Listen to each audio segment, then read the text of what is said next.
प्रथम स्कंध षष्ठ अध्याय। श्लोक 1 से 16 का हिंदी अनुवाद।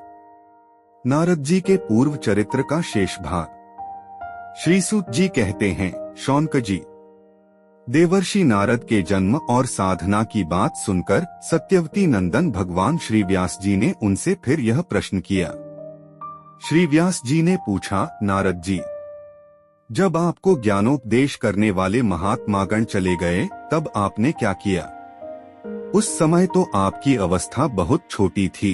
स्वयंभू आपकी शेष आयु किस प्रकार व्यतीत हुई और मृत्यु के समय आपने किस विधि से अपने शरीर का परित्याग किया? देवर्षि, काल तो सभी वस्तुओं को नष्ट कर देता है, उसने आपकी पूर्व कल्प की स्मृति का कैसे नाश नहीं किया?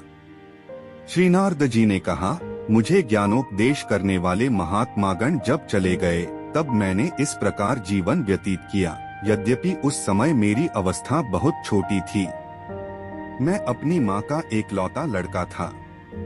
एक तो वह स्त्री थी, दूसरे मूढ़ और तीसरे दासी थी। मुझे भी उसके सिवा और कोई सहारा नहीं था। उसने अपने को मेरे स्नेहपाश से जकड़ रखा था। वह मेरे योग क्षेम की चिंता तो बहुत करती थी, परंतु पराधीन होने के कारण कुछ कर नहीं पाती थी। जैसे कठपुतली नचाने वाले की इच्छा के अनुसार ही नाचती है, वैसे ही यह सारा संसार ईश्वर के अधीन है। मैं भी अपनी माँ के स्नेह बंधन में बंधकर उस ब्राह्मण बस्ती में ही रहा। मेरी अवस्था केवल 5 वर्ष की थी। मुझे दिशा, देश और काल के संबंध में कुछ भी ज्ञान नहीं था। एक दिन की बात है, मेरी माँ गौ दुहने के लिए रात के समय घर से बाहर निकली। रास्ते में उसके पैर से सांप छू गया। उसने उस बेचारी को डस लिया। उस सांप का क्या दोष, काल की ऐसी ही प्रेरणा थी। मैंने समझा, भक्तों का मंगल चाहने वाले भगवान का यह भी एक अनुग्रह ही है। इसके बाद मैं उत्तर दिशा की ओर चल पड़ा। उस ओर मार्ग में मुझे अनेकों धनधान्य से संपन्न देश, नगर, गांव, अहीरों की चलती फिरती बस्तियां, खाने, खेड़े, नदी और पर्वतों के तटवर्ती पड़ाव, वाटिकाएं, वनोपवन और रंग बिरंगी धातुओं से युक्त विचित्र पर्वत दिखाई पड़े। कहीं कहीं जंगली वृक्ष थे, जिनकी बड़ी बड़ी शाखाएं हाथियों ने तोड़ डाली थीं।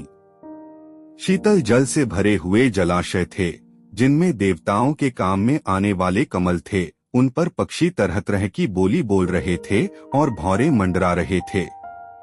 यह सब देखता हुआ मैं आगे बढ़ा। मैं अकेला ही था। इतना लंबा मार्ग तय करने पर मैंने एक घोर गहन जंगल देखा। उसमें नरकट, बांस, सेंठा, कुश, कीचक आदि खड़े थे। उसकी लंबाई चौड़ाई भी बहुत थी और वह सांप, उल्लू, स्यार आदि भयंकर जीवों का घर हो रहा था। देखने में बड़ा भयावना लगता था। चलते चलते मेरा शरीर और इंद्रियां शिथिल हो गईं।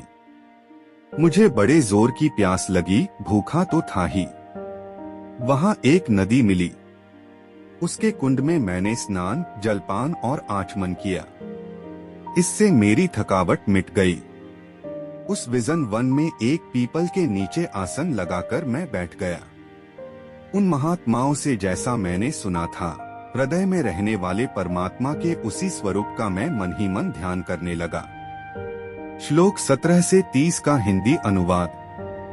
भक्तिभाव से वशीकृत चित्त द्वारा भगवान के चरणकमलों का ध्यान करते ही भगवत प्राप्ति की उत्कट लालसा से मेरे नेत्रों में आंसू छलछला आए और हृदय में धीरे धीरे भगवान प्रकट हो गए। व्यास जी, उस समय प्रेम भाव के अत्यंत उद्रेक से मेरा रोम रोम पुलकित हो उठा। हृदय अत्यंत शांत और शीतल हो गया। उस आनंद की बाढ़ में मैं ऐसा डूब गया कि मुझे अपना और ध्येय वस्तु का तनिक भी भान न रहा। भगवान का वह अनिर्वचनीय रूप समस्त शोकों का नाश करने वाला और मन के लिए अत्यंत लुभावना था। सहसा उसे न देख मैं बहुत ही विकल हो गया और अनमनासा होकर आसन से उठा खड़ा हुआ। मैंने उस स्वरूप का दर्शन फिर करना चाहा, किंतु मन को हृदय में समाहित करके बार बार दर्शन की चेष्टा करने पर भी मैं उसे नहीं देख सका। मैं अतृप्त के समान आतुर हो उठा। इस प्रकार निर्जन वन में मुझे प्रयत्न करते देख स्वयं भगवान ने, जो वाणी के विषय नहीं है, बड़ी गंभीर और मधुर वाणी से मेरे शोक को शांत करते हुए से कहा, खेद है कि इस जन्म में तुम मेरा दर्शन नहीं कर सकोगे। जिनकी वासनाएं पूर्णतया शांत नहीं हो गई हैं, उन अधकचरे योगियों को मेरा दर्शन अत्यंत दुर्लभ है। निष्पाप बालक, तुम्हारे हृदय में मुझे प्राप्त करने की लालसा जागृत करने के लिए ही मैंने एक बार तुम्हें अपने रूप की झलक दिखाई है। मुझे प्राप्त करने की आकांक्षा से युक्त साधक धीरे धीरे हृदय की संपूर्ण वासनाओं का भली भांति त्याग कर देता है। अल्पकालीन संत सेवा से ही तुम्हारी चित्तवृत्ति मुझ में स्थिर हो गई है। अब तुम इस प्राकृत मलिन शरीर को छोड़कर मेरे पार्षद हो जाओगे। मुझे प्राप्त करने का तुम्हारा यह दृढ़ निश्चय कभी किसी प्रकार नहीं टूटेगा। समस्त सृष्टि का प्रलय हो जाने पर भी मेरी कृपा से तुम्हें मेरी स्मृति बनी रहेगी। आकाश के समान अव्यक्त सर्वशक्तिमान महान परमात्मा इतना कहकर चुप हो रहे। उनकी इस कृपा का अनुभव करके मैंने उन श्रेष्ठों से भी श्रेष्ठतर भगवान को सिर झुकाकर प्रणाम किया। तभी से मैं लज्जा संकोच छोड़कर भगवान के अत्यंत रहस्यमय और मंगलमय मधुर नामों और लीलाओं का कीर्तन और स्मरण करने लगा। स्पृहा और मदमत्सर मेरे हृदय से पहले ही निवृत्त हो चुके थे। अब मैं आनंद से काल की प्रतीक्षा करता हुआ पृथ्वी पर विचरने लगा। व्यास जी, इस प्रकार भगवान की कृपा से मेरा हृदय शुद्ध हो गया, आसक्ति मिट गई और मैं श्री कृष्ण परायण हो गया। कुछ समय बाद जैसे एकाएक बिजली कौंध जाती है, वैसे ही समय पर मेरी मृत्यु आ गई। मुझे शुद्ध भगवत पार्षद शरीर प्राप्त होने का अवसर आने पर प्रारब्ध कर्म समाप्त हो जाने के कारण 5 भौतिक शरीर नष्ट हो गया।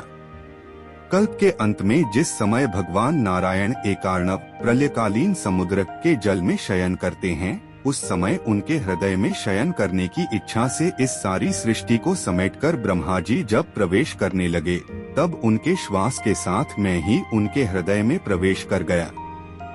षष्ठ अध्याय श्लोक 31 से 39 का हिंदी अनुवाद। 1 सहस्त्र चतुर्युगी बीत जाने पर जब ब्रह्मा जगे और उन्होंने सृष्टि करने की इच्छा की, तब उनकी इंद्रियों से मरीचि आदि ऋषियों के साथ मैं भी प्रकट हो गया। तभी से मैं भगवान की कृपा से वैकुंठादि में और तीनों लोकों में बाहर और भीतर बिना रोक-टोक विचरण किया करता हूँ। मेरे जीवन का व्रत भगवत भजन अखंड रूप से चलता रहता है। भगवान की दी हुई इस स्वर ब्रह्म से विभूषित वीणा पर तान छेड़कर मैं उनकी लीलाओं का गान करता हुआ सारे संसार में विचरता हूँ। जब मैं उनकी लीलाओं का गान करने लगता हूँ, तब वे प्रभु, जिनके चरणकमल समस्त तीर्थों के उद्गम स्थान हैं और जिनका यशोगान मुझे बहुत ही प्रिय लगता है, बुलाए हुए की भांति तुरंत मेरे हृदय में आकर दर्शन दे देते हैं। जिन लोगों का चित्त निरंतर विषय भोगों की कामना से आतुर हो रहा है, उनके लिए भगवान की लीलाओं का कीर्तन संसार सागर से पार जाने का जहाज है। यह मेरा अपना अनुभव है।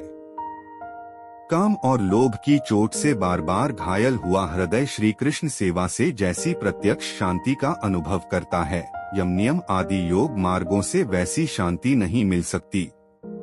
व्यास जी, आप निष्पाप हैं। आपने मुझसे जो कुछ पूछा था, वह सब अपने जन्म और साधना का रहस्य तथा आपकी आत्मतुष्टि का उपाय मैंने बतला दिया।